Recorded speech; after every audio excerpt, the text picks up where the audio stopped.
complacidos de que ustedes estén con nosotros. Para esto, el doctor Darío Garín ha presentado un programa muy bonito, muy bueno, muy científico, con grandes profesores de la Sociedad Colombiana de Ortopedia y Traumatología y nuestra sociedad. Les damos la cordial bienvenida a todos ustedes. Muchas gracias por su atención y le doy la palabra al doctor Darío Garín. Buenas noches. Buenas noches a todos. Primero que nada, esperando que todos estén bien con sus familias, que todo esté bien en sus lugares de origen. Sí, gracias José Luis, a nuestro presidente, el doctor José Luis González. Gracias por la invitación a este webinar. Vamos a presentar un poquito lo que son a nuestros ponentes. El tema de hoy va a ser inestabilidad en la ATC y tenemos el gran honor de tener como sociedad invitada a la Sociedad Colombiana de Cadera y Rodilla. Primero que nada, a su presidente, al doctor Guillermo Bonilla. Él es especialista en reconstrucción articular de rodilla y cadera. Él es jefe de sección de cadera del Hospital Universitario Fundación Santa Fe en Bogotá, Colombia, y es el actual presidente de la SOCA, o la Sociedad de Cirujanos de Cadera y Rodilla. Tenemos también al doctor, conocido por todos nosotros, al doctor Humberto González Ugalde. Él es de la Ciudad de México. Él es también especialista en rodilla y cadera, en reconstrucción de rodilla y cadera. Él es parte del staff del Centro Médico ABC Santa Fe y del Hospital Ángel del Pedregal. Y de Bogotá, Colombia, es todo un honor también tener al doctor William Arbeláez.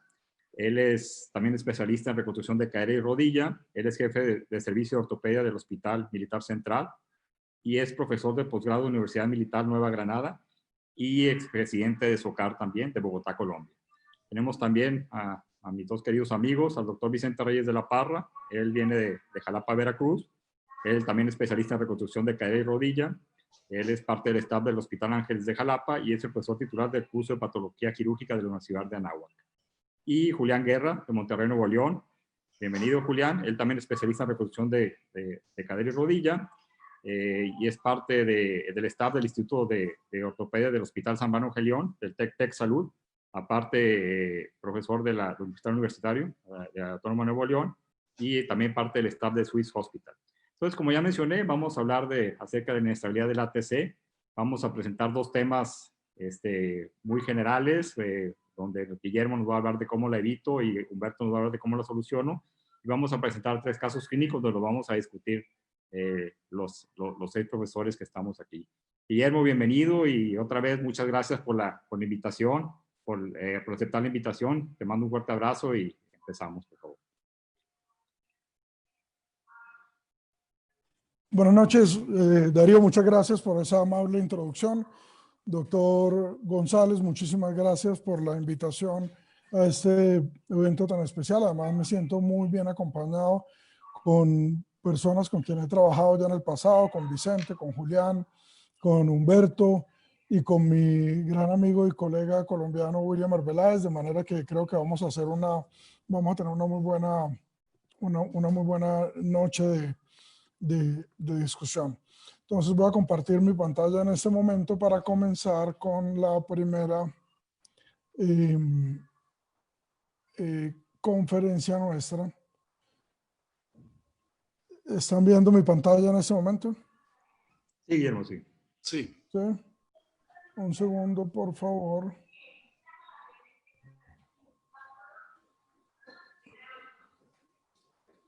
Ok.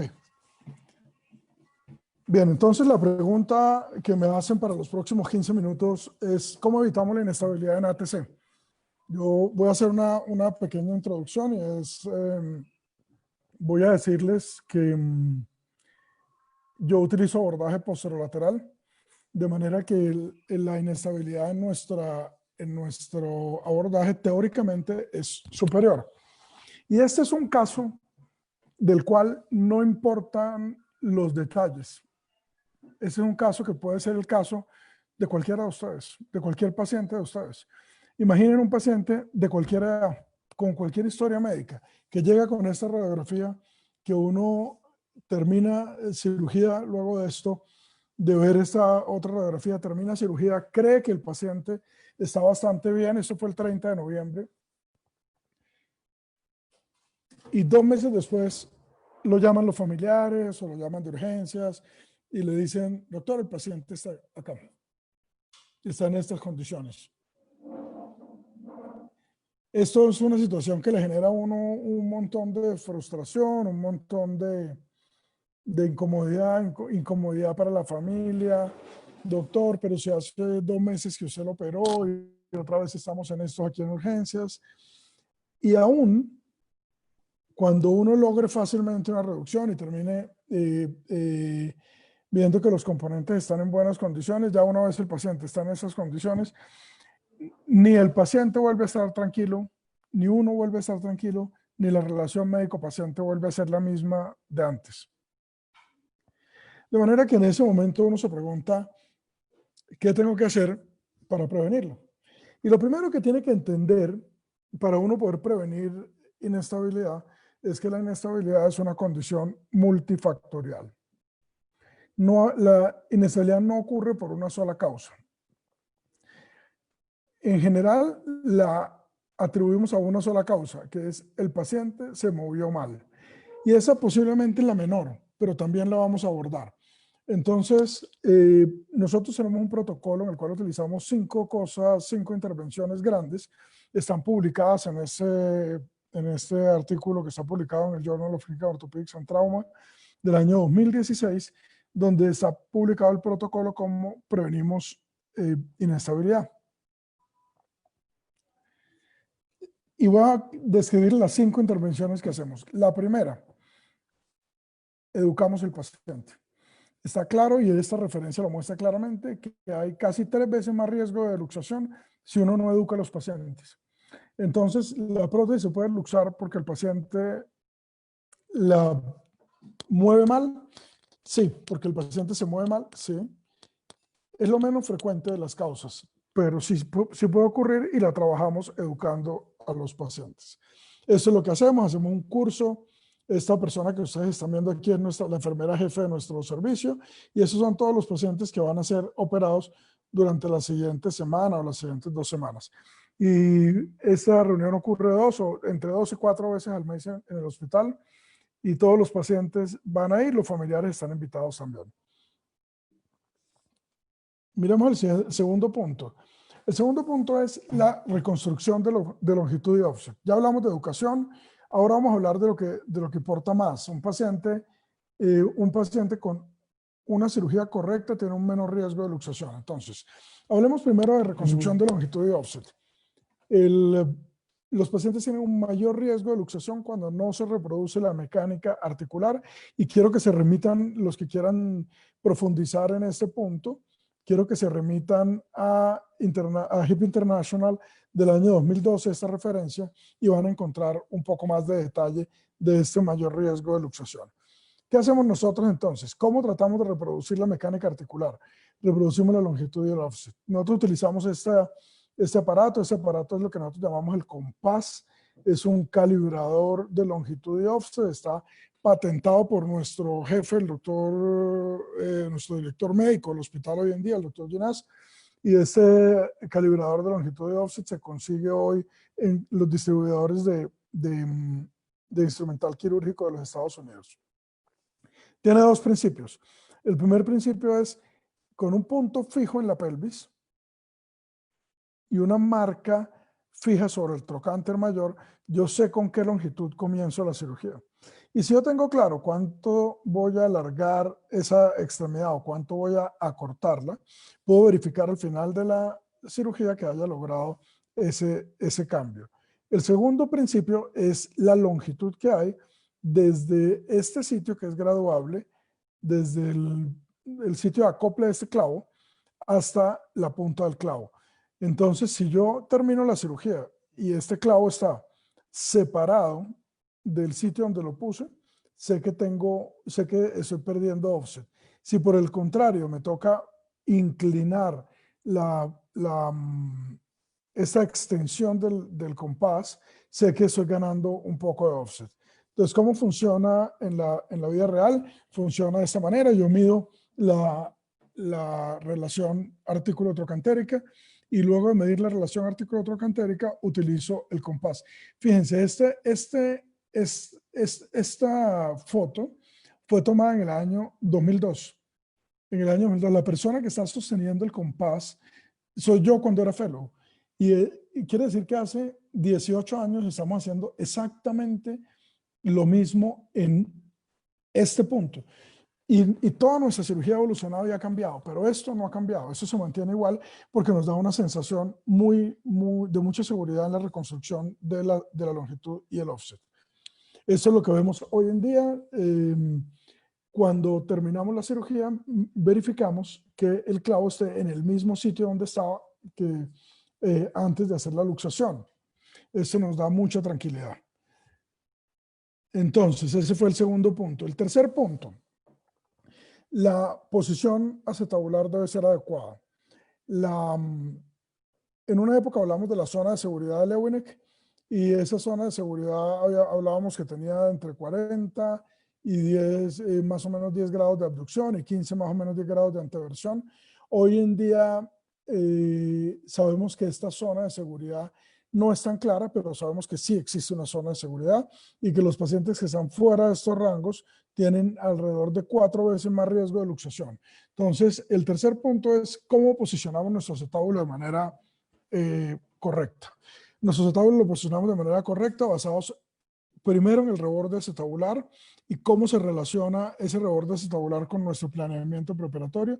Y segundo, el ligamento transverso. Yo creo que para las personas jóvenes que nos están escuchando, si hay un parámetro anatómico que le da a uno mucha seguridad a la colocación del componente acetabular, es el ligamento transverso. El ligamento transverso le permite a uno saber la inclinación, porque si yo estoy viendo el ligamento transverso, estoy perfectamente en el borde del ligamento transverso, estoy en el borde superior del acetábulo, tengo claro que la inclinación es la misma inclinación que yo le medí al acetábulo.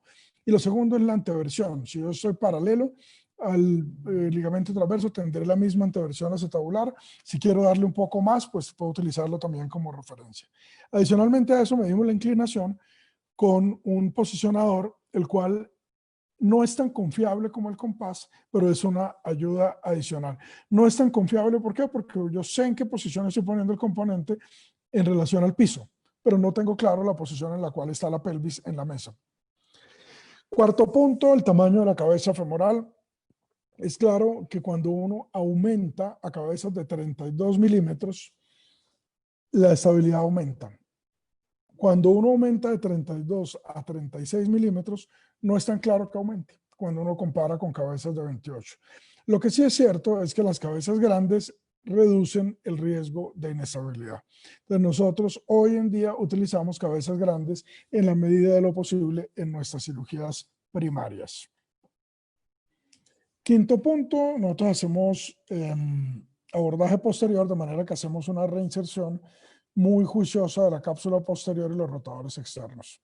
Este es un metaanálisis que compara abordaje posterior con o sin reparación de estructuras posteriores, es decir, de cápsula y rotadores. Si ustedes se fijan, cuando no se reparan los rotadores, el riesgo de luxación es casi del 5%. Cuando los rotadores se reparan, el riesgo de luxación baja a casi a 0.5%. Quiere decir que esto disminuye casi 10 veces el riesgo de luxación. Y efectivamente, cuando se calcula, da 8.21 veces disminución del riesgo. De manera que no sería aceptable hoy en día hacer abordaje posterior sin hacer reinserción de rotadores y cápsula posterior. Nuestra técnica, eso que ustedes están viendo acá, el acetábulo, el componente acetabular, el cuello de la prótesis y el trocánter mayor. Este trocánter mayor es el sitio donde reinsertamos los rotadores. Entonces hacemos una sutura transósea a los rotadores en dos planos. Esta es la cápsula y los rotadores están aquí detrás. Y esto es ya cuando se van a reinsertar. Y este es el aspecto de nuestra abordaje posterior después de que terminamos de reinsertar los rotadores. Como ustedes ven, aquí está el músculo piriforme y están los rotadores externos. De manera que esto reconstruye perfectamente la cápsula posterior y mejora la estabilidad y disminuye el riesgo de luxación. Con esto que nosotros hacemos, tenemos una tasa de luxación de 0.9% al año. Esto es nuestro resultado. Y hoy en día, después de que publicamos esto, gracias a otros casos hemos venido cambiando. Entonces, este es un paciente en el que se ve un componente acetabular bien puesto, con una anteversión relativamente buena, con una prótesis que está en una posición más o menos buena, y ese paciente se luxó muy pronto. ¿Qué tiene de raro esta radiografía? Pues que la paciente tiene una fusión de la columna. Hoy en día ese es un tema que venimos hace algunos años trabajando, es el tema de inestabilidad o de la relación espinopélvica, y es un tema en el cual hemos avanzado un poco y tenemos muy claro en este momento que cuando uno tiene la columna fusionada, el riesgo de inestabilidad aumenta.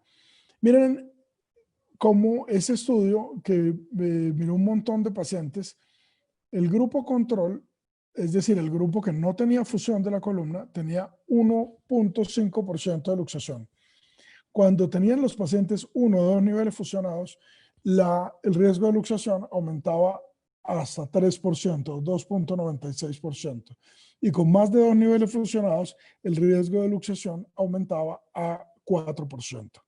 De manera que además hay una relación dosis-respuesta que le reafirma a uno esa relación entre la rigidez de la columna lumbosacra y la fijación la estabilidad de la articulación.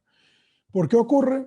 Lo que normalmente debería ocurrir es que cuando eso es lo que ocurre de pie, esta es la anteversión acetabular de pie, y eso es lo que normalmente debería ocurrir al sentarse uno. Esa anteversión acetabular debería aumentar de manera funcional y eso mejoraría la estabilidad durante la sedestación.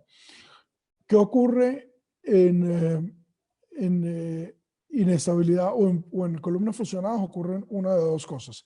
Una, o la anteversión acetabular no aumenta al sentarse por la rigidez de la columna, la anteversión funcional no aumenta y en ese caso se produciría un pinzamiento anterior con riesgo de inestabilidad posterior, o podría ocurrir más raramente que tuviéramos con el paciente sentado una anteversión acetabular normal, pero al ponerse el paciente de pie se mantuviera una anteversión acetabular aumentada dependiendo de la posición de fijación, ocasionando esto un choque posterior o un pinzamiento posterior y un posible riesgo de inestabilidad anterior. Este concepto es un concepto que da para una conferencia completa, pero lo que quiero decirles con esto es que la rigidez espinopélvica puede afectar la adaptabilidad de la pelvis y por lo tanto la posición del acetábulo durante los cambios de posición funcionales. Esto estaba muy bien documentado por un grupo de colegas nuestros colombianos, publicado en la revista Current Orthopedic Practice del mes pasado. Y con eso voy a introducir el último punto, voy a concluir con el último punto, que es que cuando tenemos alto riesgo de luxación, utilizamos componentes de doble movilidad. Entonces, para resumir, y espero no haberme gastado más del tiempo que tenía, ¿cómo prevenir la luxación? Doctor González, doctor Garín y queridos amigos, la luxación la prevenimos haciendo educación, enfocándonos en la posición del acetábulo.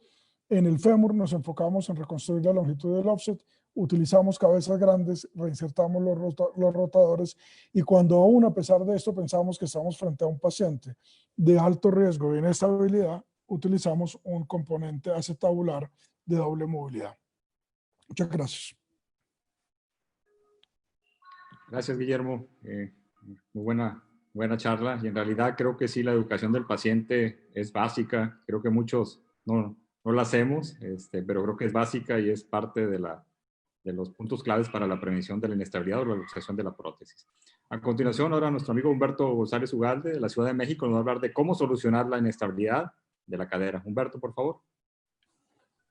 Bueno, muchas gracias. ¿Se escucha? Sí. Gracias por la invitación. Sí.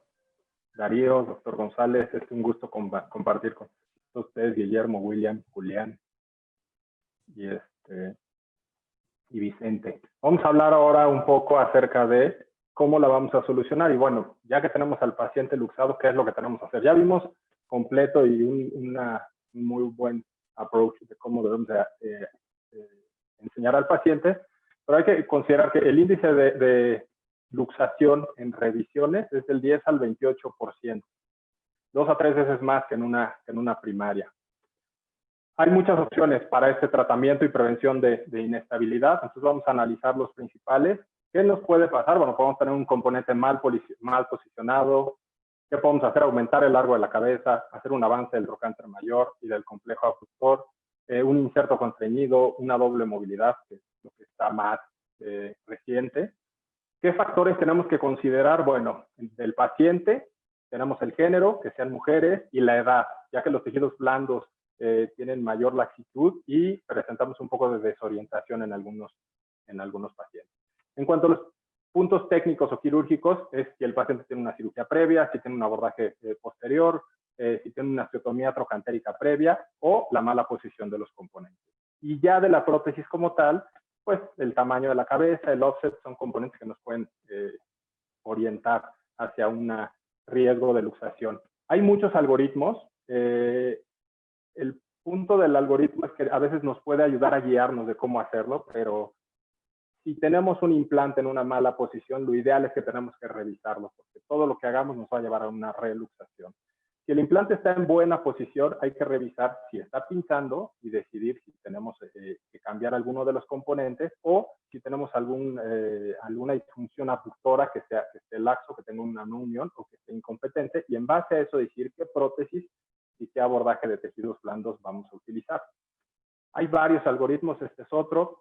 Sobre todo considerar si tenemos el componente mal posicionado, es difícil que haciendo una reducción no tengamos una nueva luxación. Pero también es muy difícil seguir un algoritmo porque cada paciente tiene ciertas características y como ya es una revisión, tenemos que hacer un análisis completo. ¿Qué opciones tenemos para esto? Bueno, pues podemos hacer primero que nada, si nos llega el paciente luxado, una reducción cerrada. Es lo que a veces es la primera opción que pensamos, bueno, a lo mejor tenemos que usar una cabeza más grande o cambiar a un inserto con ceja. Podemos pasar a un inserto constreñido, pensar en una doble movilidad, pero nunca dejar a un lado los tejidos musculares, que son muy importantes. Y en algunos casos, en los que de verdad tal vez haríamos más daño tratando de insistir en corregir un problema que tal vez no sea la opción y también depende de las características del paciente, el Girlestone puede ser una opción, que tal vez sea la última, pero hay que tenerla en mente. En cuanto a la reducción cerrada, hay muchas técnicas de reducción cerrada.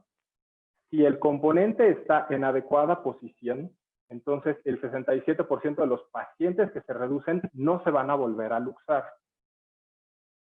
Lo ideal es que hagamos este procedimiento bajo sedación. ¿Por qué? Porque evitamos múltiples intentos y lesiones. ¿Qué nos puede pasar cuando hacemos estas maniobras de reducción? Podemos dañar la prótesis, podemos dañar más los tejidos blandos y esto nos va a llevar a mayor inestabilidad posterior y mayor riesgo de luxación. Podemos generar, en el caso de doble movilidad, una luxación intraprotésica. Podemos generar una fractura del fémur. Podemos lesionar la rodilla, porque a veces son pacientes mayores y acabamos lesionando la rodilla, o podemos generar una lesión vascular. Entonces hay que tener mucho cuidado al momento de hacer nuestras maniobras y hacerlas bien, no tratar de estar jaloneando en urgencias y vamos a lastimar más.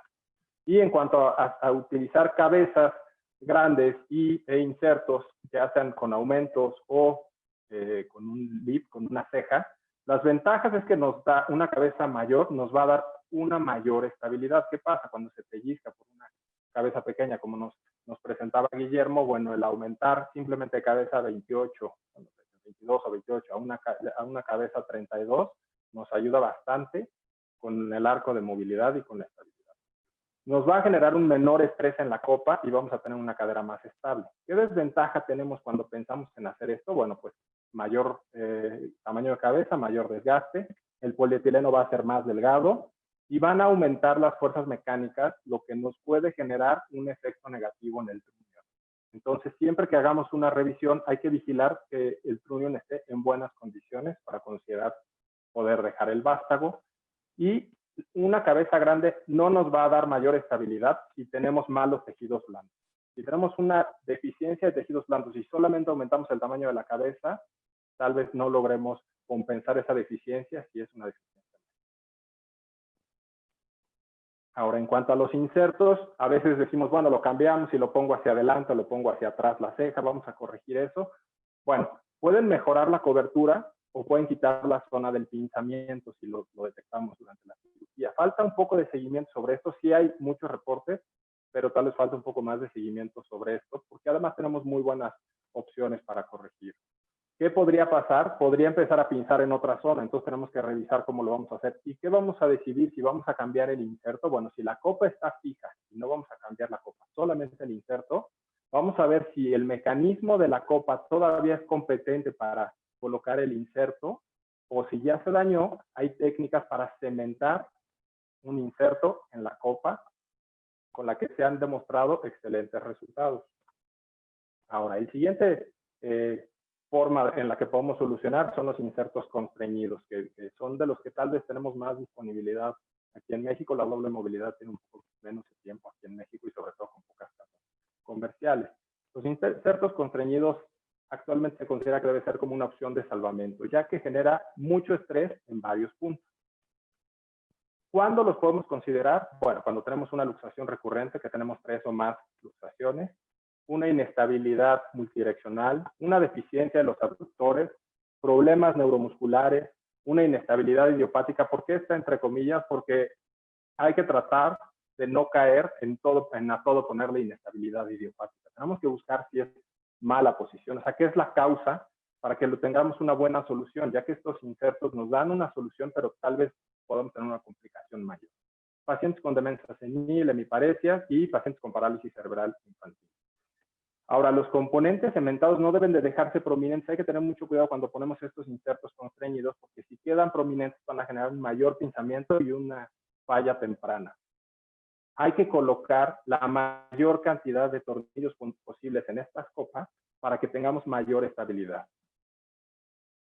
¿Qué características va a tener este inserto constreñido? Bueno, pues se restringe el arco de movilidad y esto nos va a llevar a que tengamos un pinzamiento y va a fallar en diferentes puntos. ¿Qué pasa? Que empieza a pellizcarse, se suelta el anillo y presentan una luxación. Es una cabeza normalmente protésica de 22 y 28 milímetros, la mayoría de los casos, puede haber de 32, y se va a ajustar en una carcasa de polietileno que puede tener que tiene un respaldo pulido, como por ejemplo de cromo cobalto, y es libre de girar y está bloqueado por un segundo anillo. Entonces es una prótesis completamente constreñida. Han mejorado los diseños, es debatible si con los nuevos diseños tenemos mejores resultados, porque se cree que el simple hecho de tener todo constreñido nos puede llevar a ciertas complicaciones. Por ejemplo, los diseños que siguieron desde los primeros, como la tripolar constreñida o el inserto Freedom, han tenido buenos resultados. Pero la posición del implante es algo crítico. Si nosotros ponemos un inserto constreñido en una copa mal puesta, el resultado va a ser fatal. Entonces, no podemos tener una mala posición de implante porque cualquier constreñido nos va a fallar. ¿Cuándo podemos considerar un constreñido? Cuando sí.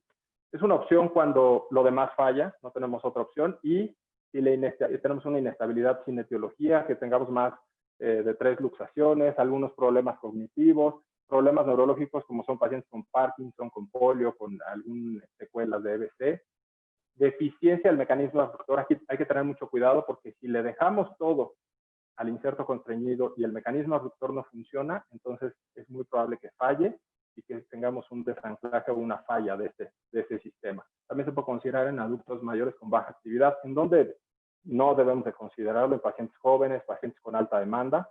Este es el sistema Freedom, en donde se produce la falla en estos sistemas. Bueno, hay clasificaciones y podemos ver en dónde puede fallar esto. ¿Dónde puede fallar? Puede ser en la unión del hueso con la copa, puede ser en el inserto, puede ser en el mecanismo de anclaje, puede ser en el liner bipolar, en la interfase, o puede ser en la cabeza. Se han propuesto otras modificaciones a la clasificación, ya que esto se describió gracias a una de las copas constreñidas que más fallas han presentado, que es la Osteonyx, y esta, gracias a esto se empezaron a clasificar estas fallas. Entonces aquí podemos ver la tipo 1 en donde se produce, la tipo 2 en el inserto, la tipo 3, aquí por eso en algunas clasificaciones le ponen como 2A, 2B, 3 y 4, y la tipo 5 es cuando es por una infección. Entonces tenemos que identificar en dónde está fallando nuestro sistema. Los resultados que más complicaciones han presentado son con algunos tipos de prótesis y después con la evolución algunos insertos que fueron evolucionando presentaron mejores resultados. pero se ha reportado que tal vez estos insertos constreñidos sean incapaces de suplir la demanda mecánica que vamos a tener. Entonces, si no analizamos bien el caso, tal vez podamos tener una complicación mayor. Este es un inserto Freedom, que es el inserto que tiene una cabeza con un diámetro asimétrico, se reduce con la pierna en abducción, y esto nos produce un sello y queda atrapada la cabeza femoral. Vamos a tratar el video. Se puede colocar con un inserto cementado o se puede colocar en una copa. Ha presentado buenos resultados, mejores que los otros sistemas, y los pacientes tienen una buena evolución funcional. ¿Por qué pongo esto? Porque de los constreñidos este es el que he utilizado tal vez un poco más con mejores resultados. También estos insertos pueden llegar a presentar luxación, sí. Se pueden utilizar en pacientes con secuelas de fractura y años después siguen manteniéndose en su lugar con buena posición. Algunos pacientes tienen unos defectos acetagulares bastante grandes y podemos lograr suplir este. Ahora, ¿qué es lo que actualmente está teniendo más interés? La utilidad de la doble movilidad. Esta se descubrió desde 1976 con este diseño. Se describió como una copa de doble movilidad y en mucha literatura se describe como una copa tripolar simplemente. ¿Qué es? Es una copa que es una copa tripolar que tiene una copa metálica porosa que puede ser cementada o puede ser metálica porosa y lleva un inserto grande, el cual a su vez va a llevar una cabeza insertada que es constreñida. Este inserto no es constreñido, o sea, no está fijo al componente acetabular, pero sí está atrapando a la cabeza femoral. Entonces, esto nos va a permitir que tengamos una mejor movilidad. Este diseño de doble movilidad se realizó, empezó a comercializar en Estados Unidos, y hay dos modelos, uno que es anatómico y uno que es modular. Ahorita vamos a ver cuál es cada tipo de ellos. Y a estos diseños se les ha ido realizando ciertas modificaciones, ya que se empezó a notar en dónde tenían esos pinzamientos, y gracias a esas modificaciones han mejorado la sobrevida de estos implantes. Se han diseñado copas hemisféricas, subhemisféricas o anatómicas para mejorar ese pinzamiento e inclusive para evitar la lesión del psoas en estos tipos de copas. ¿Qué es una copa de doble movilidad modular? Es una copa que nosotros podemos poner con tornillos, con recubrimiento poroso. Lleva un inserto en la copa, luego lleva el inserto de polietileno y luego lleva la cabeza. Esto que nos permite en algunos casos de revisión, necesitamos poner tornillos, necesitamos buena estabilidad, entonces es buena opción. El inconveniente es que en tamaños chicos necesitamos utilizar cabezas 22 y a partir de normalmente de las copas 52 y 54 ya tenemos acceso a cabezas 28. Y las anatómicas, en realidad es una copa en la que ya entra directamente el inserto grande y la cabeza. Esto que nos permite, bueno, pues que tengamos siempre cabezas 28 y que tengamos el inserto un poco de mayor tamaño. ¿Qué ventajas tenemos de una doble movilidad? Que tenemos más estabilidad, tenemos menos índice de luxación, tenemos buenos arcos de movilidad, cabezas femorales grandes, que es lo que buscamos cuando pensamos hacer una revisión y dar estabilidad al paciente. Mejora el radio de la cabeza con el cuello, mejora la distancia de salto y mejora la movilidad antes de luxar. ¿Qué desventaja? Bueno, pues el desgaste, porque es mayor la cabeza, pero con los nuevos insertos se ha mejorado bastante esa parte del desgaste. Muchos sistemas todavía son con cromo cobalto, aunque ya hay muchos con cerámica o con oxinio. Riesgo de una luxación protésica, el costo elevado, la irritación en algunos pacientes del psoas y la reducción cerrada no es fácil de este tipo de prótesis. Si se luxa una vez, tiene un 70% de posibilidades de reluxación y normalmente se puede hacer en quirófano para evitar más la prótesis. ¿En quién más lo podemos usar? Como ya nos decía Guillermo, bueno, pues en fijaciones de columna, pacientes con patología de columna sin operar, porque ya lo tiene desde antes, entonces hay que tener esas consideraciones para esta revisión. ¿Cómo se luxa? Esta es una luxación común y esta sería una luxación intraprotésica. Hay muy buenos resultados, reportes con muy buenos resultados en cuanto a la poca luxación intraprotésica, pocos aflojamientos y una buena sobrevida del implante. En muchos reportes ya se están teniendo a más años, o sea, 8 años, 10 años, con buenos resultados. Y bueno, hay otros reportes que han demostrado una mejoría. Por ejemplo, hay unos reportes del 100%, bucovegetal a 6 años sin índice de luxación. Hay nuevos sistemas que están dando una mayor longevidad debido al par que se está utilizando. ¿Qué otra cosa podemos hacer? Un avance de reconstrucción. Lo que tenemos que, de los abductores, tenemos que considerar siempre la importancia del mecanismo abductor. Y dependiendo del tamaño de la lesión, es el tratamiento que vamos a hacer. Si la lesión es una lesión parcial, se puede reparar o se puede hacer una aumentación, se puede hacer inclusive con injertos, con alioinjertos de dermis. ¿Qué pasa si es más grande? Bueno, el Whiteside es una excelente opción. Este es el que yo utilizo. Nos permite una buena reconstrucción del mecanismo abductor. En este tipo de lesiones nosotros podemos hacer una adecuada reconstrucción de tejidos blandos y restituimos la función del glúteo medio y del glúteo menor, ya que pasa uno por debajo del otro, y entonces recuperamos esa función de forma importante. También se puede utilizar cuando son más grandes con el vasto lateral, o podemos utilizar injertos de tendón de Aquiles cuando las deficiencias son mayores. No olvidar el Girlestone en algunos de los casos, tal vez como última opción.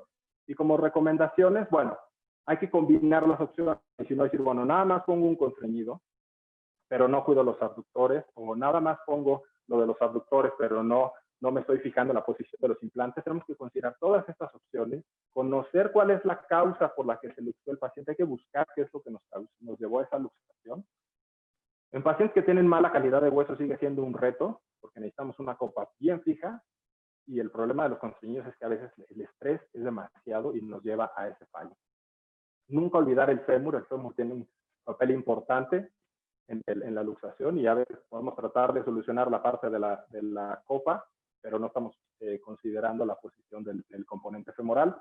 Las reducciones siempre las debemos de realizar gentiles y tratar de hacer el menor número de intentos para evitar lesionar el mecanismo.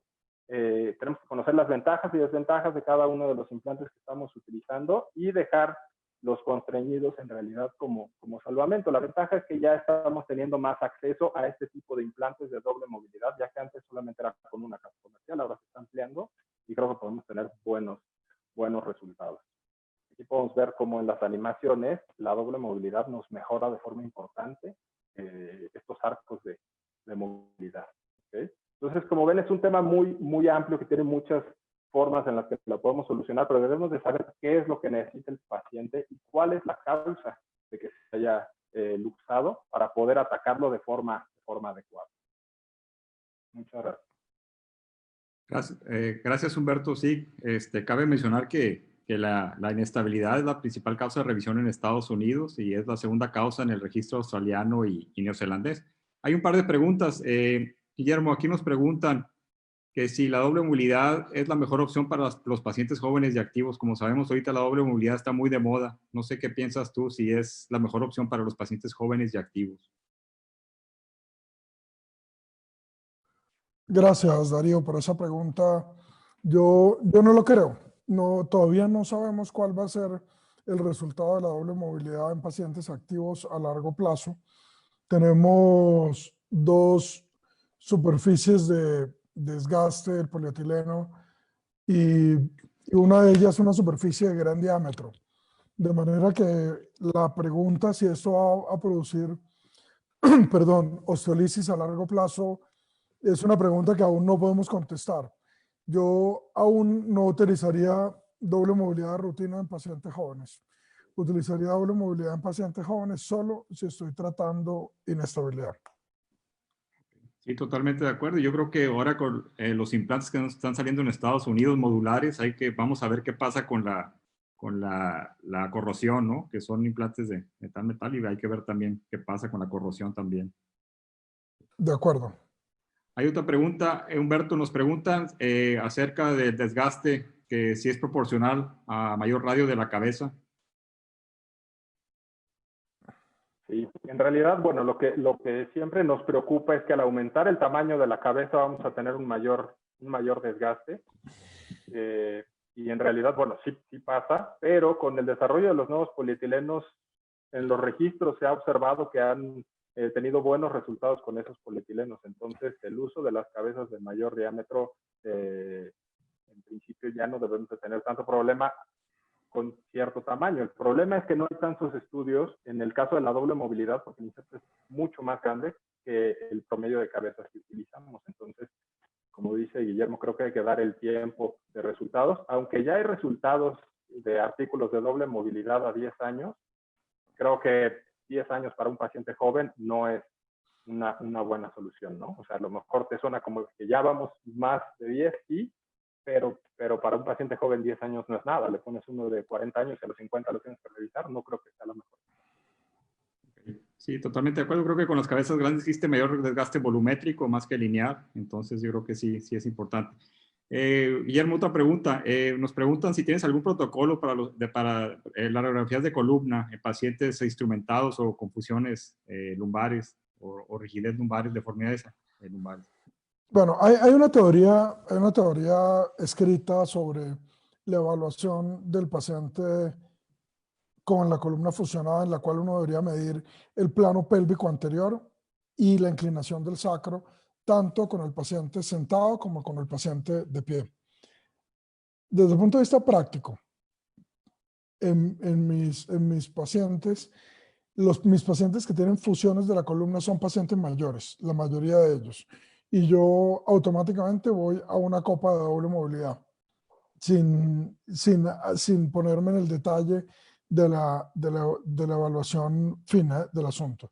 Creo que si tuviera pacientes jóvenes con columna fusionada, haría una evaluación de esos dos parámetros con el paciente sentado y con el paciente de pie para tratar de definir qué tanta es la flexibilidad espinopélvica o la rigidez espinopélvica luego de la fusión. Ok, perfecto. Me gustaría preguntarle a Will. Darío, quiero hacer un comentario. Hay una persona, hay un doctor Eber Virgues, que ha hecho una cantidad exagerada de ingresos. Yo le quisiera pedir, si me está escuchando el doctor Eber Virgues, pues por favor, ya le dimos entrada a más de 12 posibilidades. Entonces yo le explicaría al doctor que, pues por favor, con todo gusto lo seguimos admitiendo, pero no podemos estar con más de 12 admisiones. No sé si me está escuchando el doctor, si no, no me ha contestado tampoco perdón por la interrupción, pero creo que es importante poder darle atención a todo, ¿verdad? Muchas gracias.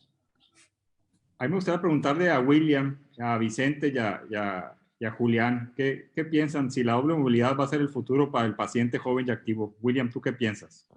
Bueno, yo la verdad pienso que sí, pienso que la doble movilidad un poquito, yo soy un poquito diferente en esa parte con lo que dice Guillermo. Realmente aquí hay mucha variedad de doble movilidad, ha entrado con mucha fuerza. La mayor experiencia la tuvimos en un inicio todos con la Copa 4. Hay trabajos muy serios que ya los franceses, que son los que tienen obviamente la mayor experiencia con este tipo de implantes, de por sí hay un trabajo que estamos empezando a hacer un grupo de especialistas tratando de colocarlo en personas más jóvenes. El problema es que el concepto de joven hay que ver hasta dónde se llega, ¿no? Porque lo que dice, si le pongo a una persona de 20 años, muy probablemente con la actividad, probablemente va a tener problema de estabilidad. El desgaste del polietileno dentro del metal, ya hay estudios que el coeficiente de fricción es mínimo con los nuevos pares de fricción y las nuevas tecnologías. Ustedes ya ven que las cabezas ya vienen con cabezas de cerámicas incluidas desde fábrica dentro del polietileno para minimizar. Obviamente hay que ver más tiempo de seguimiento, pero la doble movilidad realmente lleva más de 20 años en Francia y les ha ido muy bien. Y aquí en Colombia lo que se dicen hay trabajos a 10 y un poquito más. Y sigue el principio de las cabezas grandes, sigue el principio de la tribología. Y obviamente pues es un efecto, obviamente que no va a sacar los implantes primarios normales, pero sí en cualquier paciente con mayor riesgo de inestabilidad lo haríamos. En relación a la columna, y me gusta mucho lo que se ha dicho, realmente hoy en día yo personalmente en el hospital con mi fellow y residentes hacemos planeamiento siempre con el TIL pélvico. Y como estamos usando planeamientos con el Traumacal, nos permite medirlo y definitivamente si vemos problemas de columna o pacientes con espondilitis anquilosante, nos vamos con doble movilidad, aún en pacientes jóvenes. Gracias, William.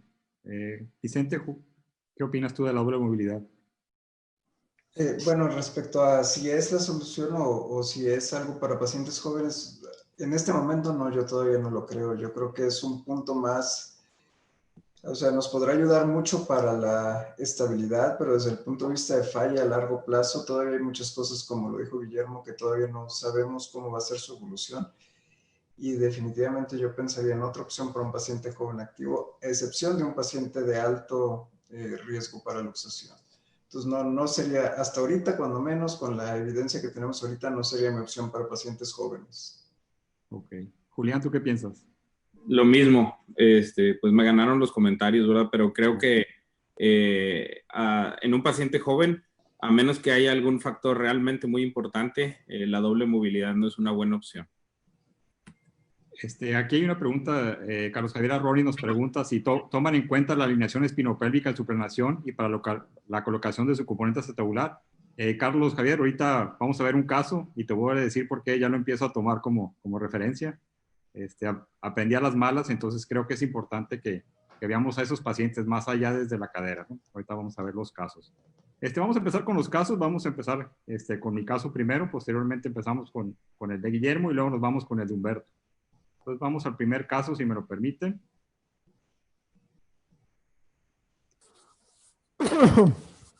Es una paciente femenina, 58 años de edad, es médico, ya con eso ya empezamos mal.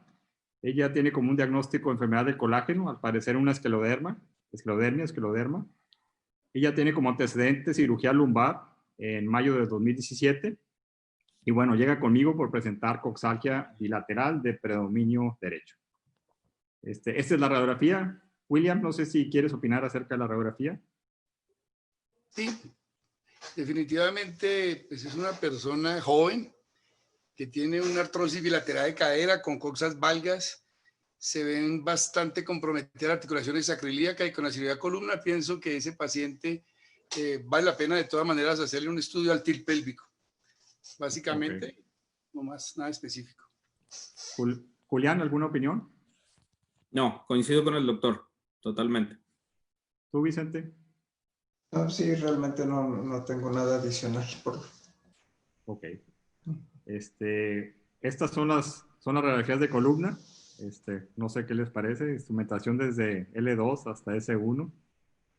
¿Cómo la ves, Guillermo?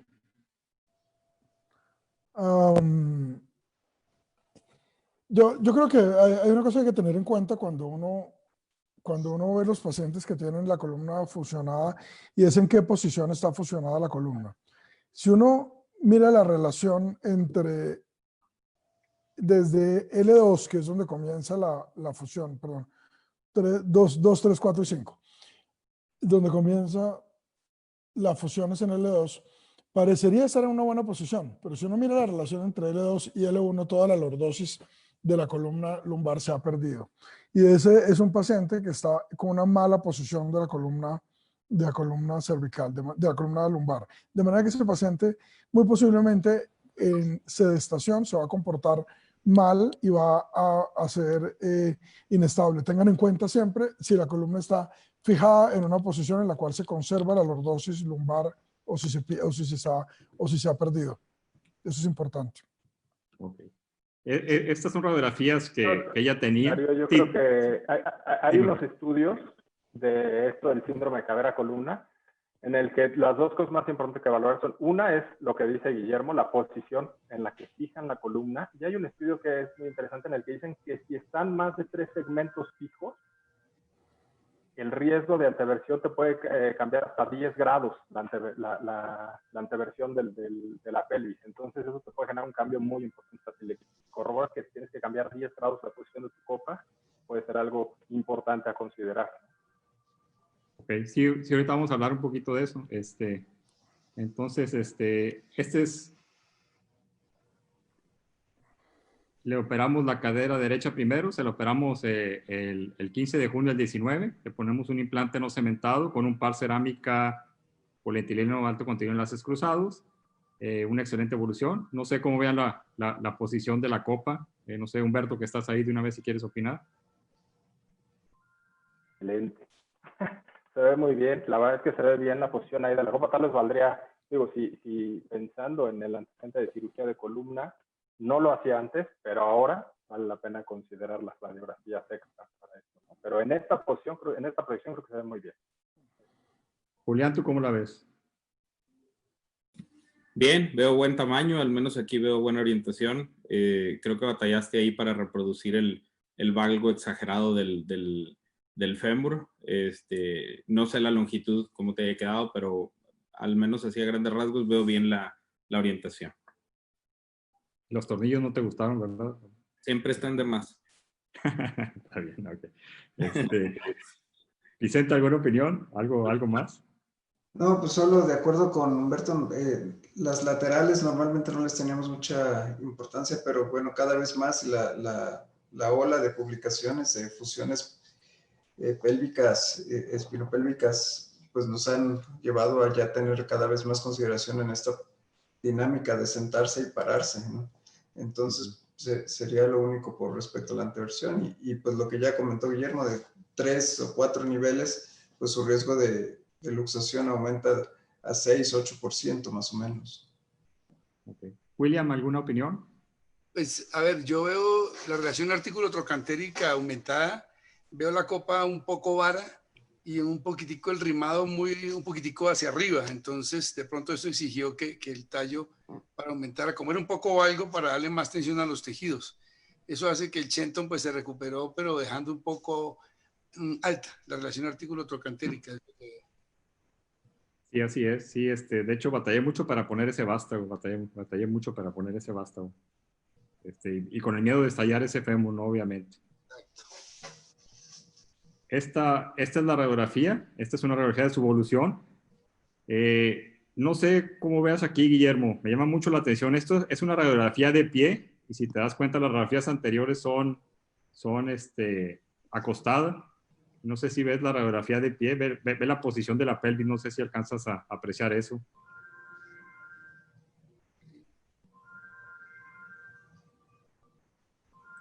O tú, William, ¿cómo? Perdón, estaba en Sí, silencio. perdón. Sí, la posición de la pelvis es prácticamente una doble, ¿no? En este caso, de manera que la pelvis esa anteversión debe estar, desde el punto de vista funcional, debe estar aumentada bastante por lo que habíamos hablado de la posición de la pelvis, de la fusión lumbar. Yo creo que el resultado es bueno, a mí me gusta el resultado, creo que se ve bastante anteversa la copa en esta posición. Y lo único que del resultado creo que podría condicionar un poco en estabilidad es la pérdida de offset. Creo que recuperaste bastante bien la longitud, pero creo que justamente por la relación artículo-trocantérica tan alta que quedó, se pierde un poco de offset y eso podría condicionar un poco la inestabilidad también. Sí, totalmente de acuerdo. Creo que sí, se perdió offset y creo que sí que es más larga la pierna, ¿no? Pero hay que tomar en cuenta que fue perdiendo también longitud de la otra pierna también, de la pierna izquierda. Entonces, el 3 de enero de este año hacemos la cadera izquierda. No sé, ¿alguna crítica, Guillermo, ahora que estás ahí? No, creo que está bastante bien. La cadera izquierda creo que se ve en una buena posición, pues no es posible valorar la anteversión en esta proyección, pero se ve en una muy buena posición. Creo que se recuperó bastante bien el centro de giro, la longitud e incluso el offset está mejor recuperado del lado izquierdo que en el lado derecho. Ok. Julián, ¿alguna? Gracias, bien. Un Julián, muy buen resultado. Sí, es notorio lo que dice el doctor Bonilla. ¿El izquierdo es lateralizado o también usaste un estándar? Lateralizado. Ok. Y bueno, recuperaste ahí la longitud de las extremidades de manera simétrica. Okay. Vicente, ¿tú cómo la ves?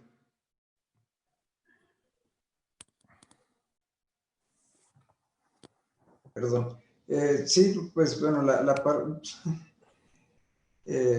aparentemente la longitud del offset sí está aumentada un poquito en la izquierda, que seguramente ya estaba muy corta y esa era parte. Aparentemente la anteversión de la izquierda me pareciera que quedó menos anteversa que la derecha, que quizá eso fue el problema, pero bueno, en general, pues digo, el resultado está bien. Perfecto, sí. Bueno, hay algunos comentarios acerca de que el collar no está tocando el cálcar. Con este vástago, de hecho, los diseñadores no recomienda que quede a nivel del cálcar el collar. Pero sí batallé mucho para poner esos vástagos, lo acepto, batallé mucho. Y el tamaño anterior de vástago no me gustaba cómo quedaba, entonces sí batallé mucho. Esto es lo que pasa el 25 de enero, más o menos 3 semanas después. La paciente estaba en un sillón, sentada, y menciona que a la hora de quererse incorporar, se luxa la cadera. Y bueno, esto fue lo que pasó. La paciente no es local, la operé en una ciudad que está cerca de aquí, en Mexicali, está a 2-3 horas de aquí. La vieron mis colegas de allá y la redujeron y bueno, esto fue lo que pasó. Entonces se redujo. La manejamos de manera conservadora. Afortunadamente la paciente ya lleva casi 5 meses de operada y creo que y hasta ahorita no se ha luxado, la paciente está contenta. La manejamos conservadoramente 3 semanas con su cojín abductor. Pero bueno, esto es lo que quería yo comentar, es que yo aprendí a la mala lo de la cirugía lumbar. Como lo mencionó Guillermo, creo que anteriormente no le prestábamos tanta atención a esa espalda, a esa región lumbar, pero les aseguro que ahora sí le tomo mucho en cuenta eso, ¿no? Ya lo mencionó Guillermo, la relación pelvis-columna es muy importante, es la interacción del complejo lumbopélvico con la articulación coxofemoral. Es el artículo de Dor que describió Dor. Y bueno, como sabemos, esto puede alterar la posición óptima de la copa y nos puede llevar a una inestabilidad. El protocolo que ellos recomiendan es una P de columna y una lateral de pie y sentado.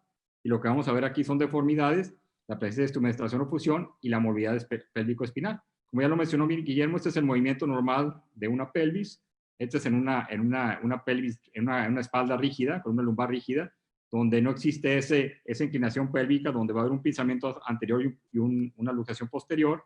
Y cuando es una columna muy flexible, cuando es lo contrario, este es el paciente sentado y a la hora de pararse no se va a inclinar esa pelvis, pero la cadera se va a ir hacia atrás y puede existir una luxación anterior. Y esto es algo que se mencionó en el último ACAS, ahí estuvo Guillermo, estuvimos juntos, se presentó un bloque muy grande acerca de esto y qué es lo que se recomienda. Bueno, en una contractura y flexión de cadera no se recomienda nada.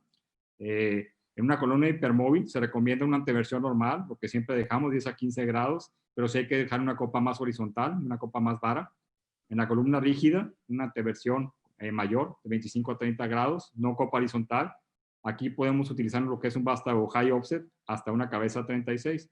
Y en deformidades espinales, ellos mencionan que no hay que dar la anteversión a esa copa. Podemos utilizar vástagos high offset y una doble movilidad. No sé si tienen alguna duda o comentario.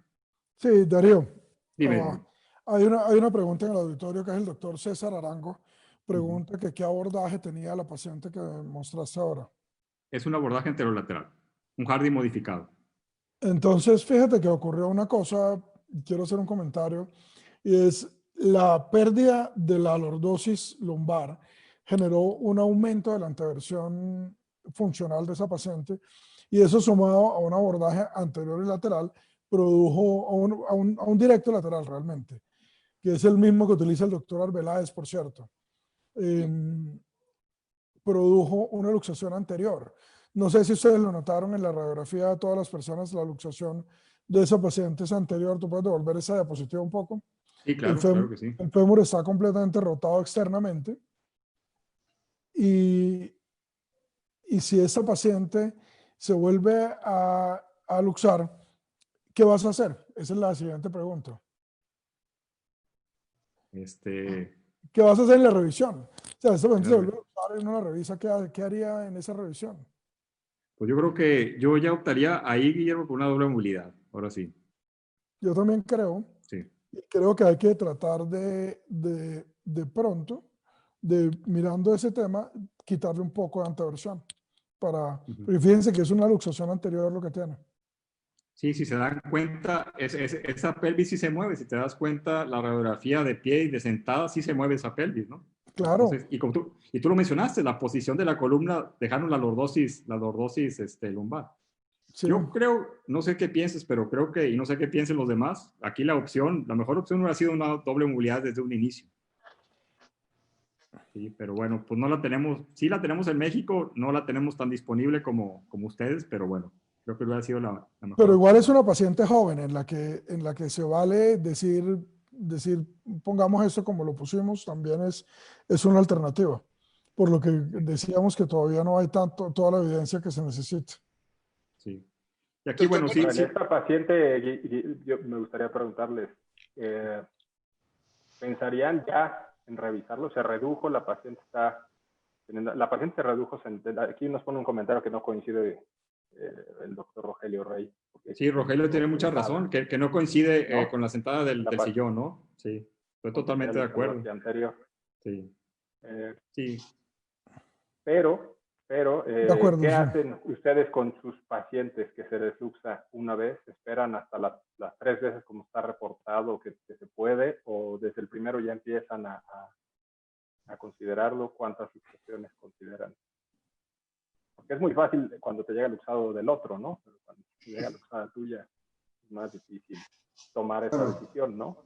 No sé cómo lo tomen los demás. Yo creo que lo que sí se debe de pensar es, desde la primera luxación tienes que planear qué es lo que vas a poder tener que necesitar para revisar para que no te tome de sorpresa, ¿no? Pero no sé cuántas. ¿Puedo contestar esa pregunta, Darío? Sí, claro, Guillermo, con gusto. Si yo tengo una primera luxación y en la radiografía los componentes se ven en buena posición, yo simplemente le doy recomendaciones al paciente. Si veo que es un paciente que no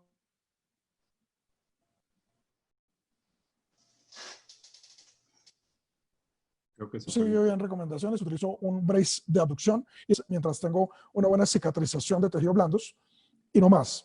Si el paciente se vuelve a luxar y tiene una radiografía que es normal, le tomo una tomografía. Le pido una tomografía para determinar en qué posición está, cuál es la anteversión de los componentes. Si hay algún cambio grande en la anteversión, comienzo a considerar la revisión solo con 2 luxaciones. Y si no tengo ningún cambio, si la tomografía se ve bien, la radiografía se ve bien, ahí espero por lo menos unas 3 luxaciones antes de proponer una revisión al paciente. Sí, totalmente de acuerdo. William, ¿tú qué opinas? Bueno, 2 cosas. Primero te iba a preguntar a ti algo, ya te lo digo. Normalmente en los pacientes, cuando yo opero, hago una cantidad de pruebas para estar realmente seguro de que no esté inestable. Como dice Memo, es cierto, a mí se me luxan en aducción, rotación externa. Entonces verifico que tenga óptima estabilidad.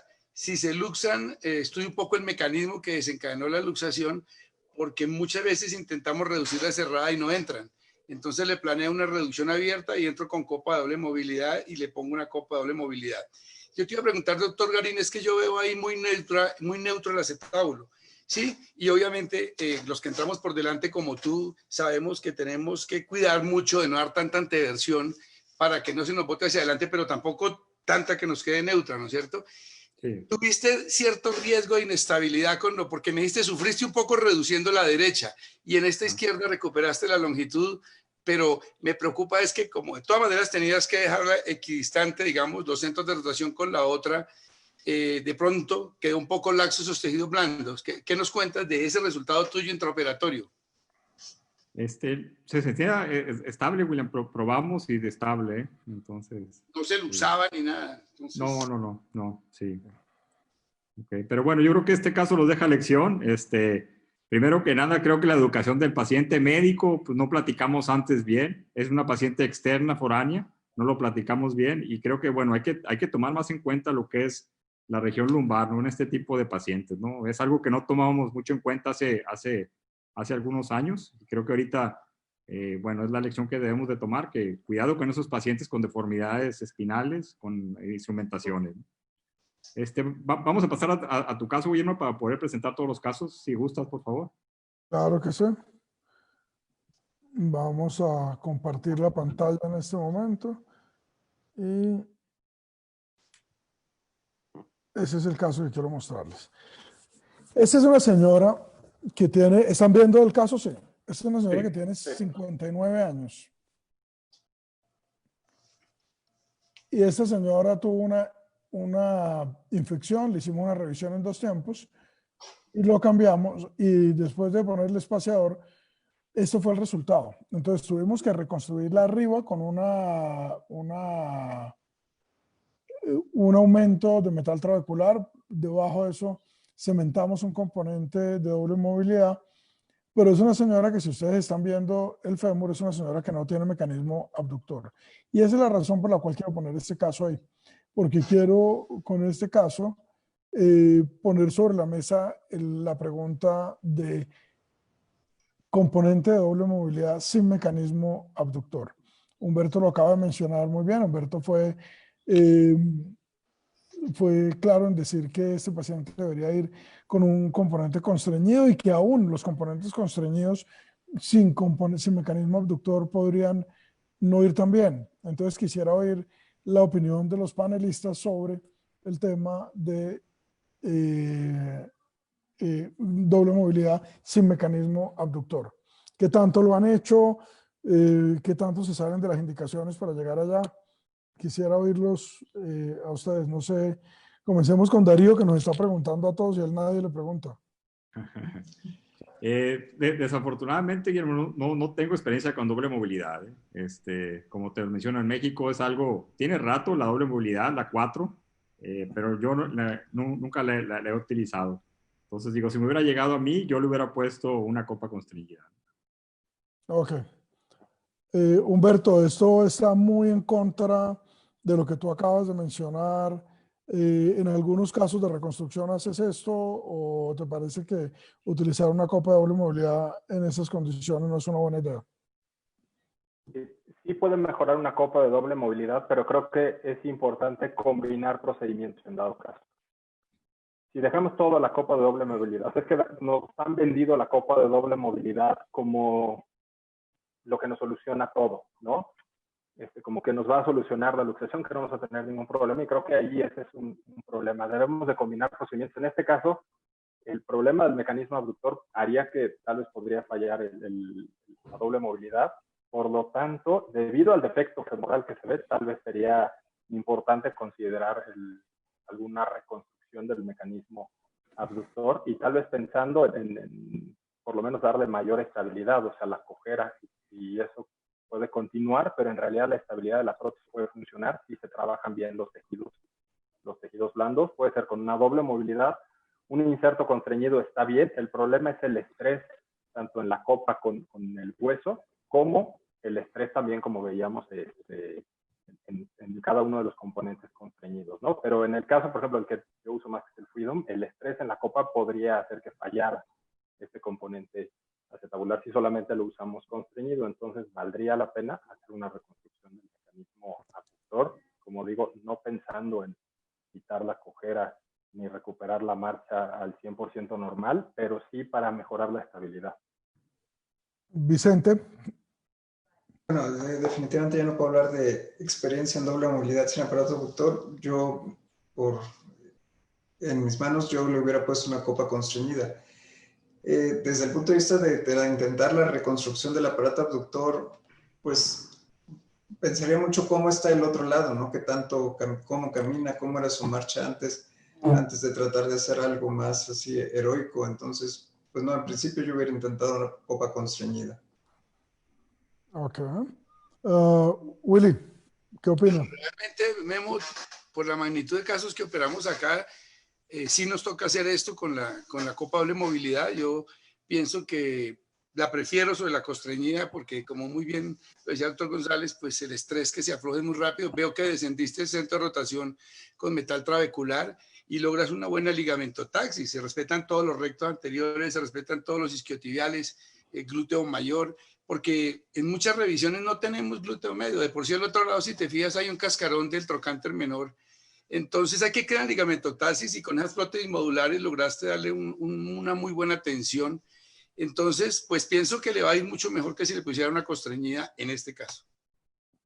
Gracias, pero entonces estamos de acuerdo, yo creo que estamos de acuerdo en que a veces es necesario hacer esto, pero que cuando uno se mete en esto se está aventurando un poco en el terreno de lo desconocido, de lo incierto y de los riesgos un poco más altos, ¿verdad? De acuerdo. Bueno, quería poner esa pregunta, este caso, únicamente para esa pregunta. Si quieren, pasamos al siguiente caso. El siguiente caso es de Humberto, ¿verdad? Sí, Humberto, sí, por favor, Humberto. Ok. Y si nos queda tiempo, vamos a mostrar otro ahorita.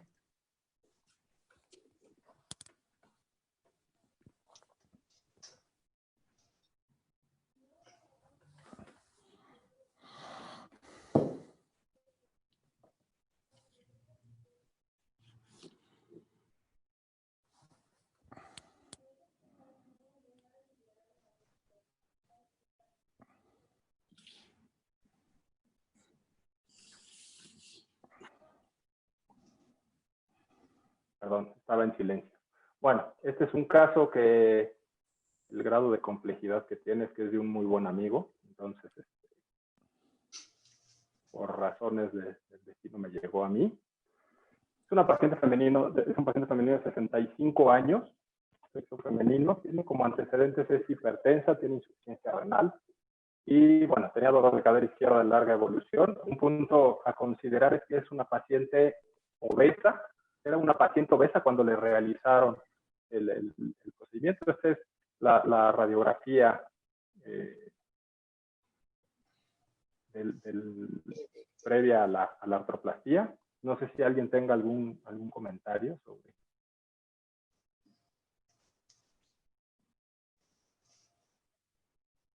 sobre la radiografía. Vicente, Julián.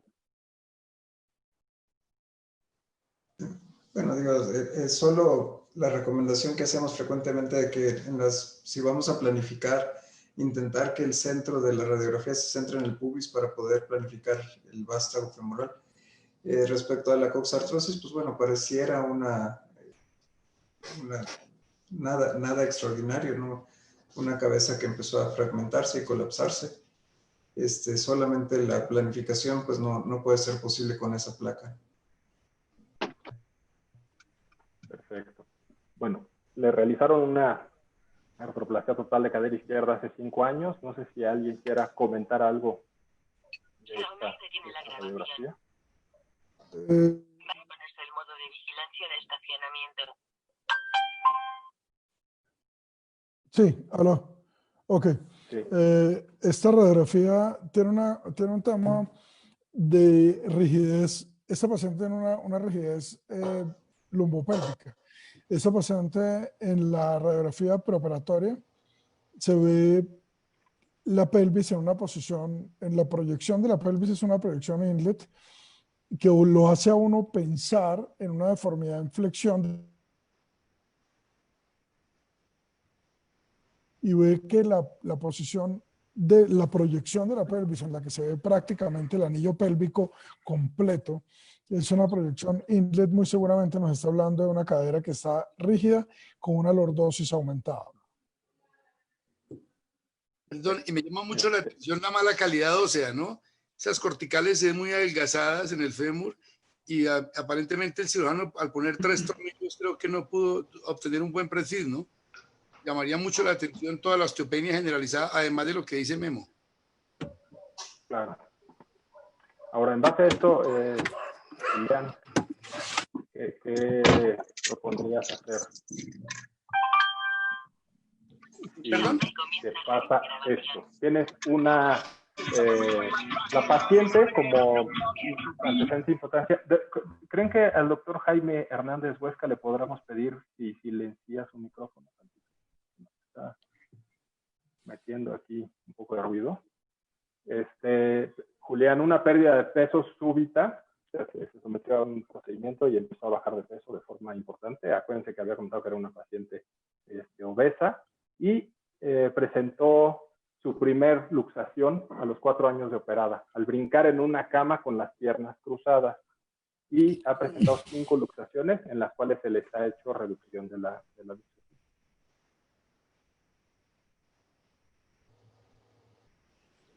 Bueno, ¿yo puedo contestar? Sí, claro.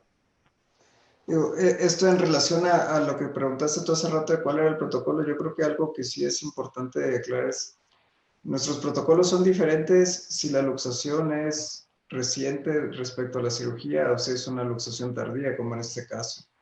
En una luxación reciente, la cirugía pues haría más o menos lo mismo que describieron ya, reducción, ver los componentes, si lo veo bien, la educación, quizá el brace, pero una luxación tardía como esta definitivamente hay que considerar, o sea, hay que ver por qué, ¿no? O sea, un componente, una prótesis que estuvo 5 años estable, no se luxa nada más por hacer algo.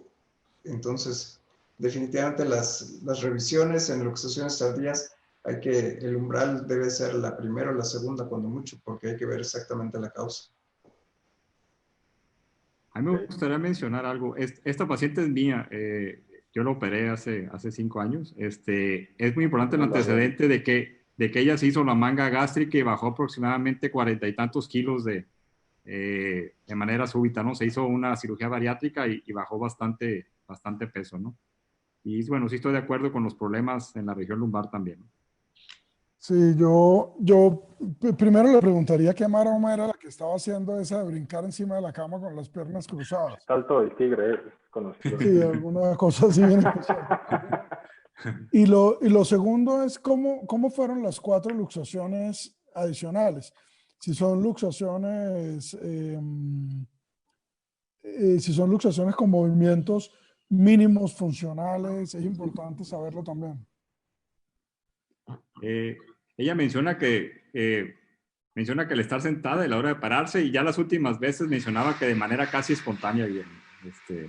Pero bueno, desafortunadamente la paciente como que se molestó con un servidor por lo que la operó aquí mi amigo Humberto. Bueno, continuando un poco con esto, entonces, bueno, no sé si piensan en hacer algo más, no sé si tienen alguna, bueno, esta es otra vez la radiografía postoperatoria, tiene sus laboratorios, no tiene ningún dato de algún proceso infeccioso, no sé si alguien hace alguna tomografía o algún otro estudio de imagen para ver la posición de los componentes. ¿Alguien hace TAC? Yo siempre lo hago, Humberto.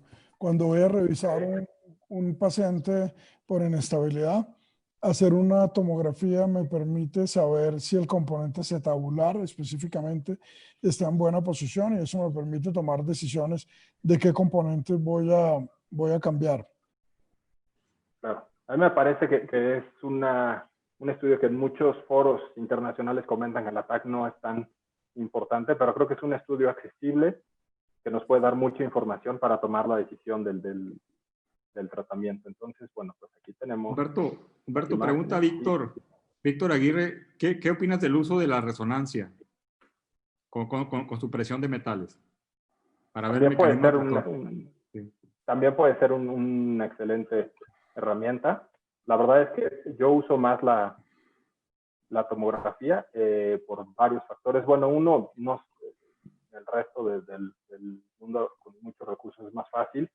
Muchas veces estos pacientes ya que son para revisión no tienen cobertura de seguro y ese tipo de cosas, y una tomografía es mucho más accesible. Sobre todo hay que considerar que tenga todo el protocolo para hacer la supresión de metal y podemos ver la posición adecuada de la copa.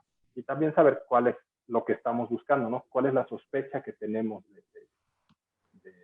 de la inestabilidad, pero es una excelente opción el uso de la resonancia magnética con supresión de metal. Esta paciente estaba en Tijuana, no sé si hay resonancia con supresión de metal, pero se le hizo una tomografía y no sé si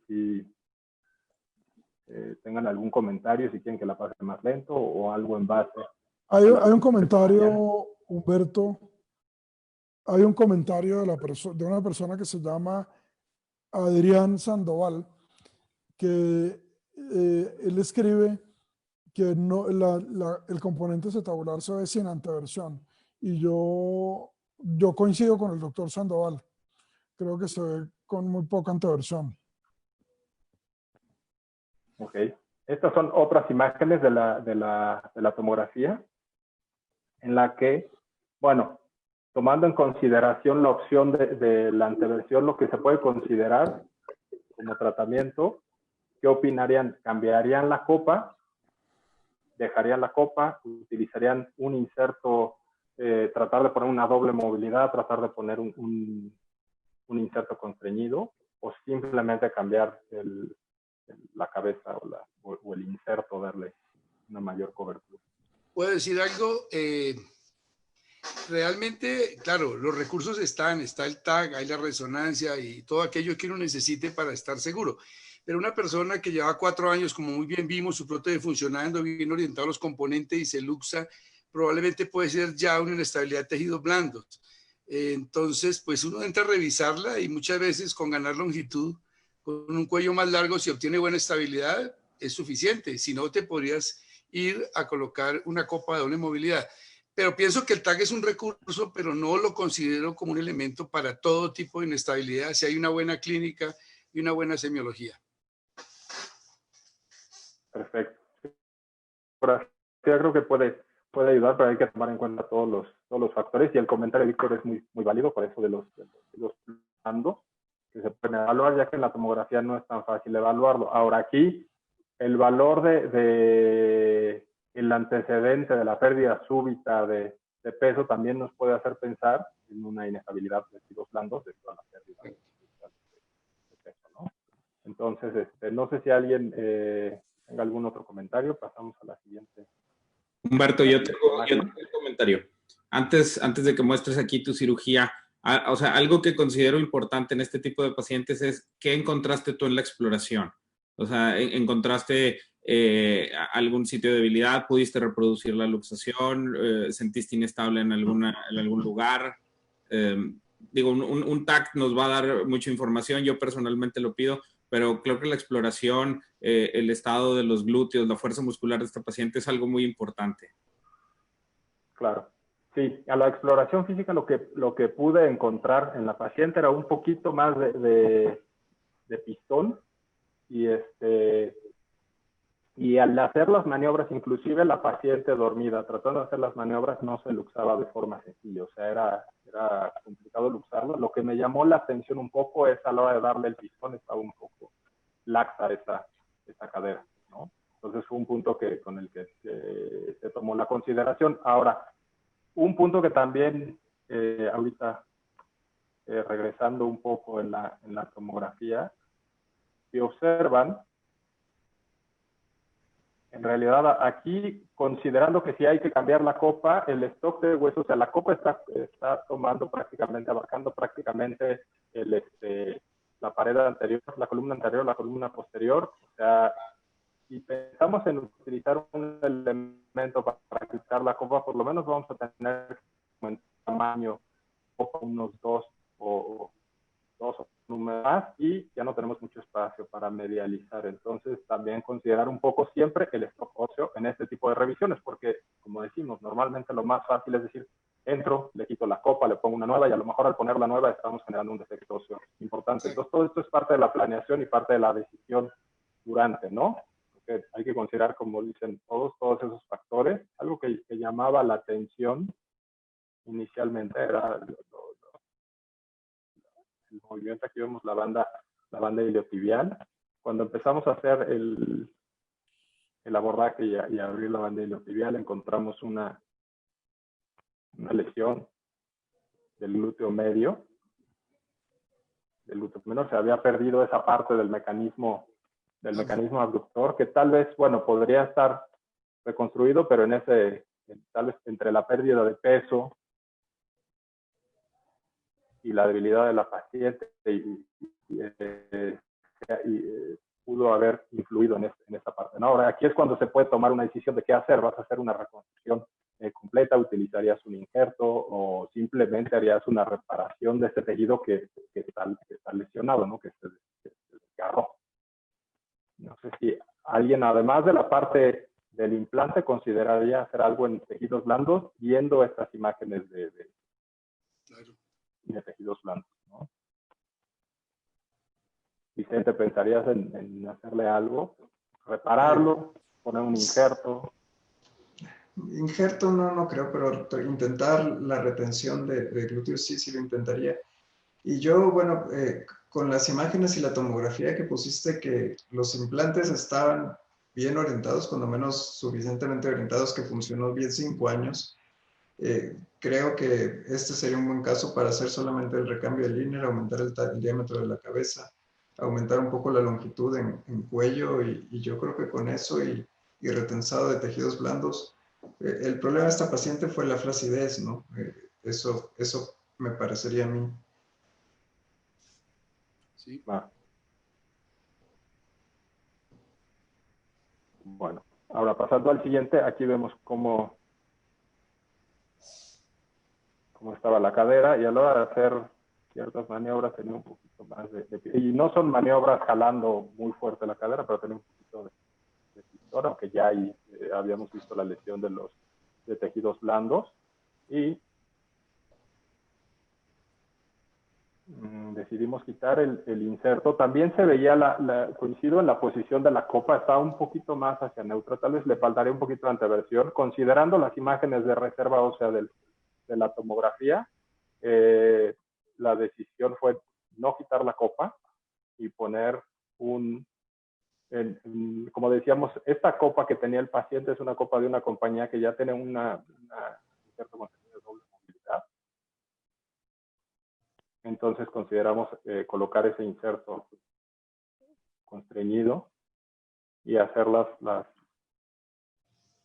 maniobras de estabilidad y sobre todo revisar si había algún punto de pinzamiento en el que pudiera estar en riesgo tratando de evitar una complicación a corto plazo o a mediano plazo. Entonces se tomó la decisión de colocar este inserto, ya que los insertos de doble movilidad disponibles en México, como bien comentaba en uno de los comentarios del doctor Ebert Mérida, no tenemos de tamaños pequeños. Esta paciente era una copa 52.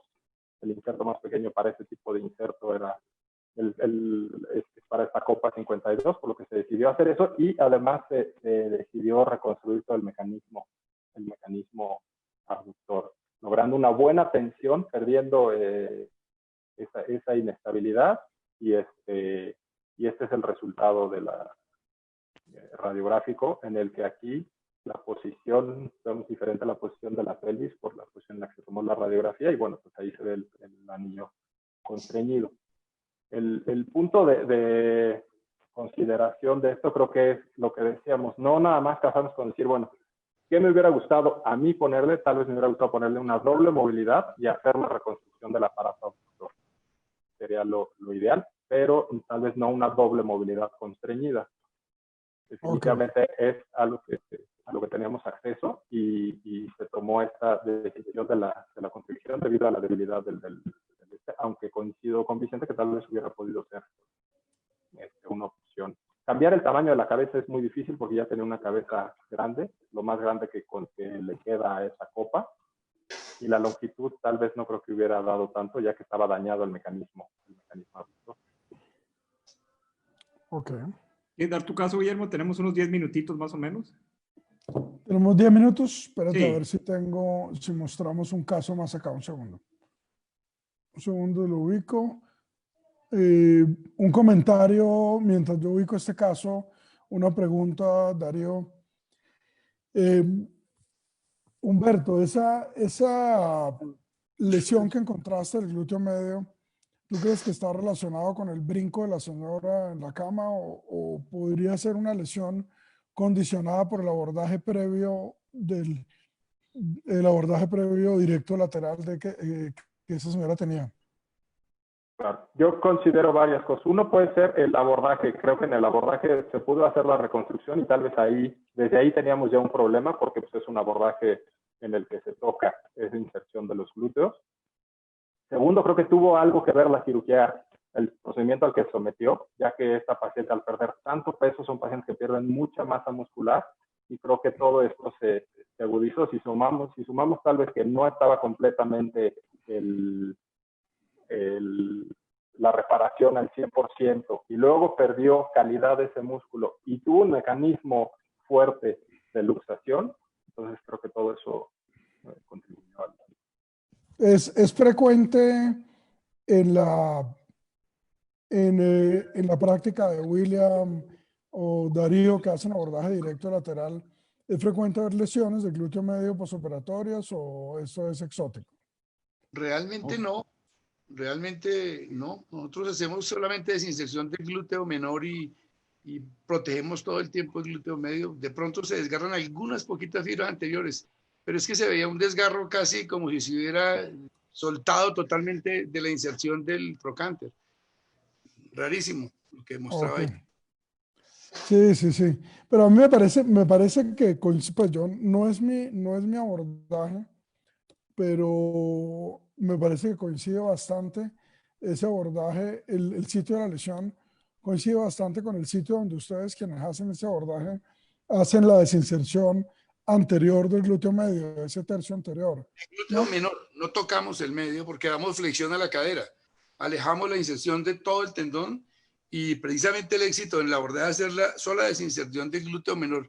A veces en algunos pacientes obesos se pueden desgarrar un poquito fibras, las más anteriores del glúteo medio, pero no la inserción. Es que yo vi ahí fue que era parte de la inserción o no fue así, doctor González. Sí, sí. Okay. ¿Estamos viendo este caso, ¿no?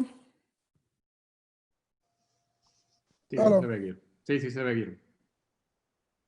Ok. Bien.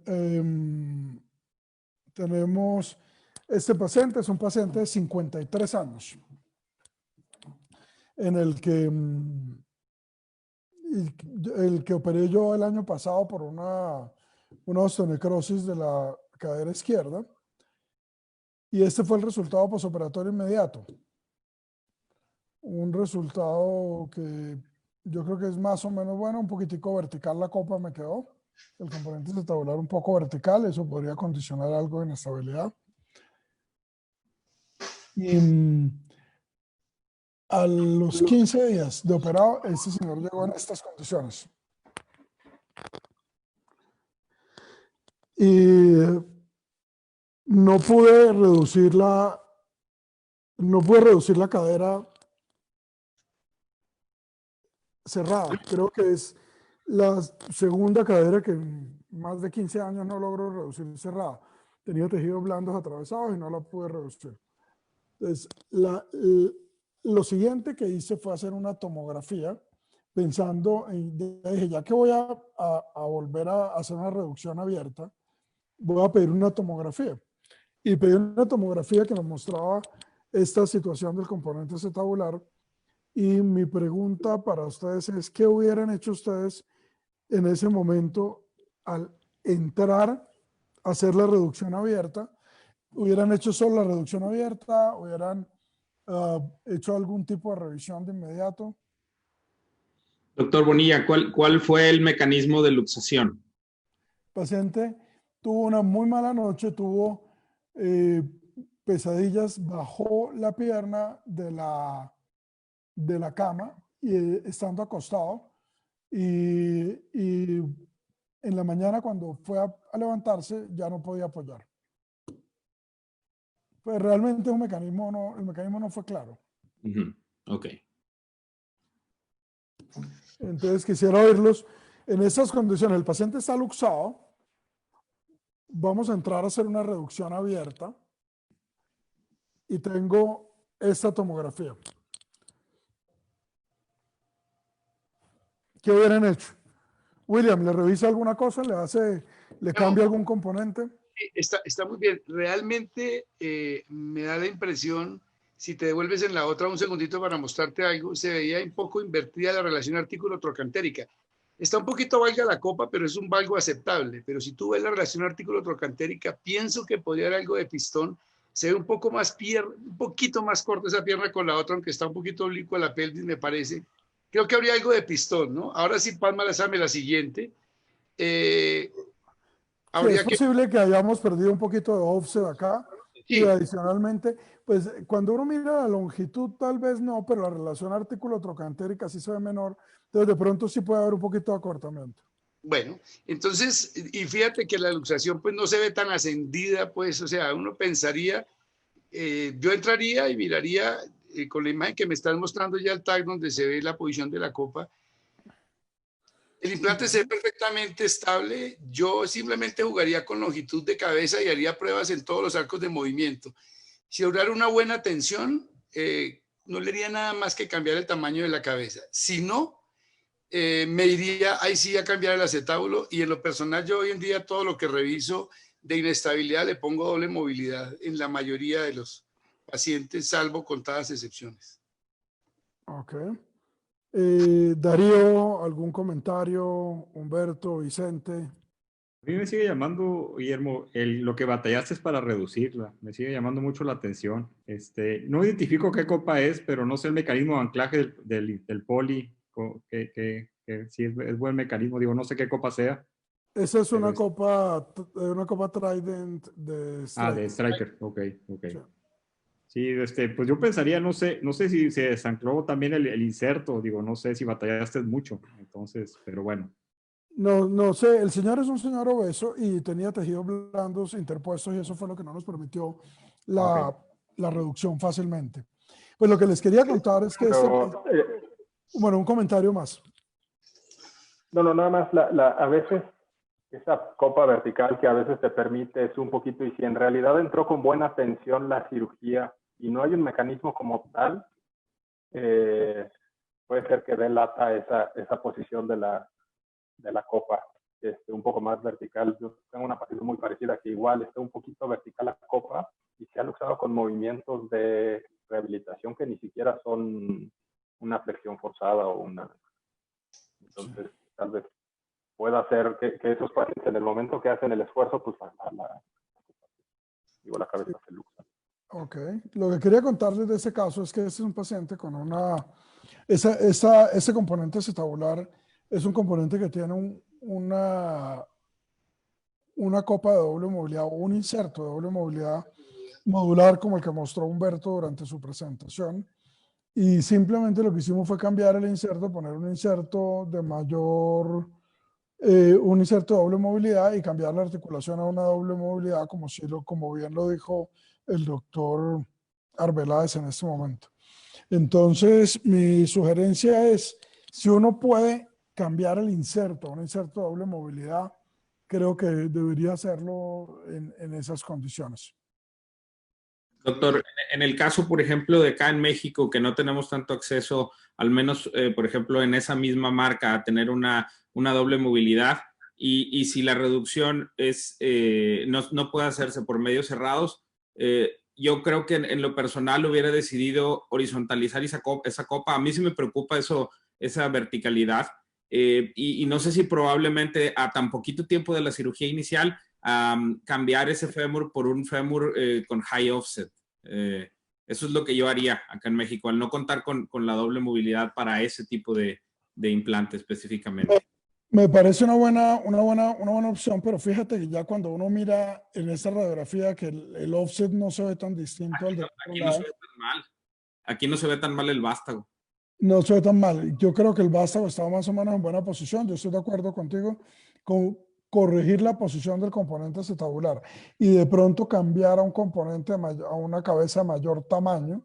Si uno no tiene doble movilidad, podría funcionar. Es decir, cambiemos la posición y pongámosla una cabeza de 36 milímetros, puede funcionar también. Sí. Ahora, una pregunta. ¿Usted las copas las deja así, doctor? ¿Así como verticales? No, esa fue que me quedó así. Tranquilo, Julián. Muy amable por tu pregunta, Julián, hombre. No, es pregunta, doctor, es pregunta. Bueno, pues creo que ya estamos en tiempo. Quiero agradecer obviamente a Guillermo y a William por estar con nosotros. Todo un gusto, como siempre, nuestros amigos, hermanos colombianos. Agradecer a Humberto, a Vicente y a Julián. Pues nada más, espero que haya sido el agrado de todos este webinar. Creo que aprendimos mucho. Como lección, hay que tomar en cuenta la espalda, la doble movilidad. Vamos a ver más adelante. Yo sé que William tiene mucha experiencia en doble movilidad. Vamos a ver más adelante cómo nos va aquí en México. Ya contaremos experiencias con William. Bueno, claro. Sí, y pues muchas gracias por todo. Doctor José Luis González, por favor, si nos hace el honor de poder cerrar este webinar, por favor. Pues muchas gracias a todos ustedes, al doctor William, al doctor Bonilla, al doctor González Ugalde, doctor Reyes, Darío, a todos ustedes, muchas gracias por la atención. Los esperamos el día 16 de junio con otro nuevo webinar. Yo les agradezco la atención de todos ustedes. Está el contacto @smcc.com.mx para algunas preguntas que hayan quedado. Creo que todas se contestaron, y las que hayan quedado, con todo gusto, contacto @smcc.com.mx o a través de la página de Facebook donde se transmitió también.